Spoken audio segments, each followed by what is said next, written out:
Hi, this is Brett Sankis with Sankis Law and Brayton Woods, and this is Misconception Monday. Today, we are debunking the myth that the most important thing to look for in a new hire when you're hiring an employee is experience. Now, admittedly, this is an opinion. It's not quite as factual as many of our Misconception Mondays are, but it's an opinion that I hold so strongly that credibility of this position in my mind is, approaching fact. Let's say it that way. So the most important thing to look for when you're hiring an employee, in my mind, and I'm going to explain to you why I think that's borne out in other companies in the research, is attitude. Okay, not experience. Now, almost all business leaders will believe that their personnel are critical, that they can't be an exceptional company if they don't have exceptional people. Some of them are just giving lip service to the idea, but most, I believe, acknowledge that people are super important. Many, though, probably most companies default to hiring for experience because it's just easier. It's easier to screen for, it's more objective, but I believe that clearly the super successful companies, the ones whose people are really making the difference, who are really making a lot of change, are focused not on experience but on attitude, and even more so every day and as we move forward. So there's a book that's out there, a great book by Mark Murphy called Hiring for Attitude.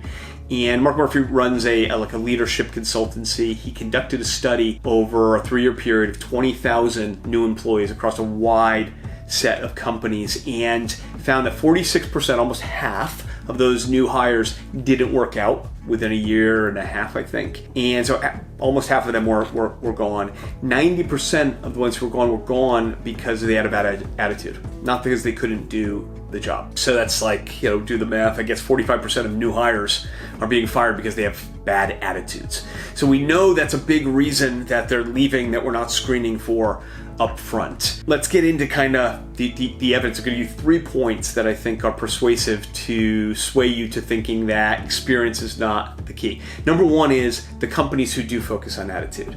Southwest Airlines, Ritz Carlton, Google, Apple. Read about their hiring processes, read about who they're looking for, read about what they're hiring for. They're not fundamentally hiring for experience. Not saying it doesn't matter, just saying it's not the main driver. Sure, you've heard of all of them. They're wildly successful. There are other companies kind of in that group who understand that you can get a lot of people who know how to do the nuts and bolts of the job, but getting people who fit into the culture, who work well together, who are driven, who are turned on to be the best they can be, that doesn't show in terms of where someone went to school or what job they've done or how they can do on a test of the position. Number 2, even though there are some positions, the hard skill positions, engineering is one of them, I would say, law maybe is another, where some level of experience is important, it's still just a baseline, right? So it's still, there might be a certain level, an entry level this person needs to have, but once you reach that level, and lots of candidates reach that level, focusing on the candidate who has the most experience is not important even in those hard skills. So, and then there's way more positions where there really isn't even anything approaching what I would call a baseline like that. Goldman Sachs is an investment bank, so they represent companies, they help them find buyers, they do a lot of spreadsheet work, a lot of financial modeling. It's a kind of a hard skill culture.